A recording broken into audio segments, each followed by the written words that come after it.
भारत का स्वदेशी 5वीं पीढ़ी का लड़ाकू विमान एमका, और यह महत्वपूर्ण क्यों है?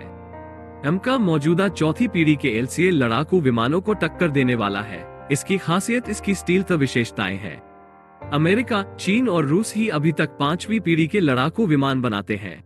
हाल ही में cabinet committee on security (CCS) ने 15,000 करोड़ रुपए की राशि स्वीकृत की है ताकि एडवांस मीडियम कॉम्बैट एयरक्राफ्ट एमका को डिजाइन और विकसित किया जा सके, जो भारत का 5वीं पीढ़ी का मल्टीरोल लड़ाकू विमान है।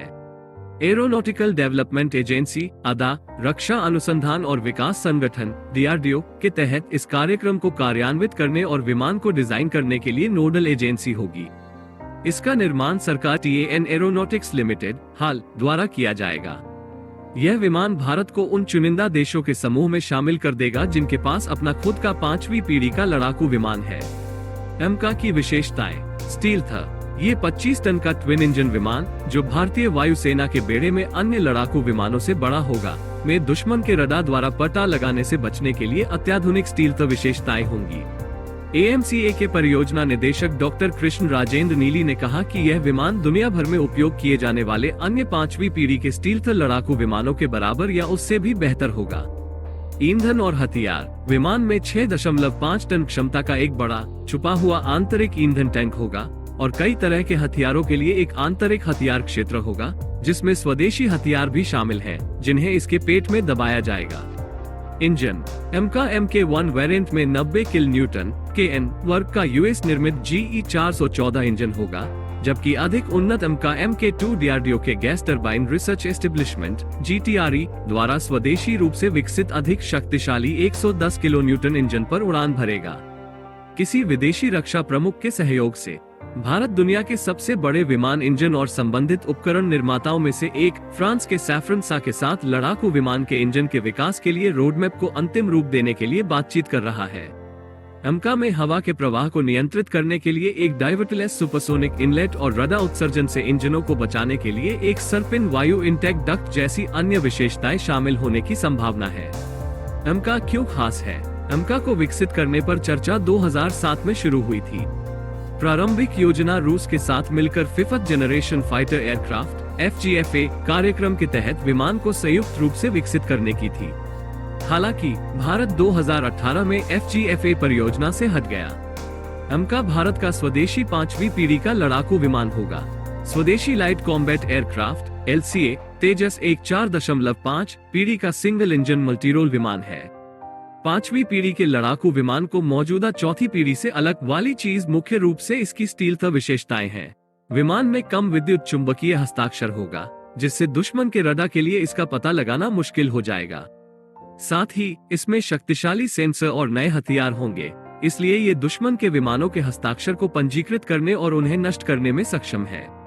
चौथी पीढ़ी के विमान को आमतौर पर इन स्टील्थ सुविधाओं को ध्यान में रखकर डिजाइन या कॉन्फ़िगर नहीं किया जाता है, भले ही कुछ सुविधाओं को बाद में जोड़ा जा सकता है, लेकिन फिर भी यह इसे पूरी तरह से 5वीं पीढ़ी का विमान नहीं बनाएगा। ADA में पूर्व एमका परियोजना निदेशक डॉक्टर AK घोष ने कहा, एमका जैसे 5वीं पीढ़ी के विमानों में आंतरिक हथियार क्षेत्र और एक बड़ा आंतरिक ईंधन टैंक जैसी स्टील्थ विशेषताएं शामिल है। 1500 किलोग्राम के पेलोड के साथ आंतरिक हथियार क्षेत्र में 4 लंबी दूरी की हवा से हवा में मार करने वाली मिसाइलें और कई सटीक निर्देशित युद्ध सामग्री ले जाई जा सकती है। बाहरी ईंधन टैंक और बाहरी रूप से जुड़े हथियार एक बड़ा हस्ताक्षर छोड़ते हैं और रडार के लिए आसानी से पता लगाने योग्य होते हैं। विमान की सतह पर इस्तेमाल होने वाली विशेष सामग्री रडार सिग्नल को वापस परावर्तित करने के बजाय उसे डाइवर्ट कर देगी। एक अन्य महत्वपूर्ण पहलू विमान के लिए उच्च उपयोगिता समय और कम मरम्मत या रखरखाव अवधि सुनिश्चित करना होगा। ये कई संरचनात्मक घटकों का ट्रैक रखने और वास्तविक समय में विमान की स्थिति का आकलन करने के लिए एक व्यापक एकीकृत वाहन स्वास्थ्य प्रबंधन (IVHM) प्रणाली को शामिल करने से सहायता प्राप्त करेगा। विकास समय सीमा: 1.5 साल से अधिक समय से लंबित CCS की स्वीकृति के बाद ADA को उम्मीद है कि 4.5 से 5 साल में विमान की पहली उड़ान होगी। विमान का पूरा विकास अब से लगभग 10 वर्षों में पूरा होने की उम्मीद है। HAL विमान का निर्माण शुरू करने से पहले 5 प्रोटोटाइप बनाए जाएंगे। विमान निर्माण में निजी उद्योग के भी शामिल होने की उम्मीद है। अन्य 5वीं पीढ़ी के लड़ाकू विमान: केवल कुछ ही देशों ने 5वीं पीढ़ी का स्टील्थ लड़ाकू विमान बनाया है। वर्तमान में सेवा में शामिल विमानों की सूची में अमेरिका के F-22 रैप्टर और F-35A लाइटनिंग II, चीनी J-20 माइटी ड्रैगन और रूसी सुखोई Su-57 शामिल हैं। भारतीय वायुसेना की घटती संख्या। भारतीय वायुसेना के पास वर्तमान में स्वीकृत 42 स्क्वाड्रनों के मुकाबले लगभग 30 लड़ाकू विमान स्क्वाड्रन है। ये संख्या और कम होने की उम्मीद है क्योंकि अगले दशक के मध्य तक MiG-21, MiG-29, जगुआर और मिराज 2000 के स्क्वाड्रनों को दाशाक्रमायक रूप से फेज आउट किया जाना है। भारतीय वायुसेना ने संकेत दिया है कि उसे शुरुआत में एमका के 7 स्क्वाड्रनों की आवश्यकता है। वायुसेना की आवश्यकताओं को ध्यान में रखते हुए LCA और AMCA के अतिरिक्त स्क्वाड्रनों के नियोजित शामिल किए जाने से एक दशक में स्वीकृत स्क्वाड्रन बल में वृद्धि नहीं होगी।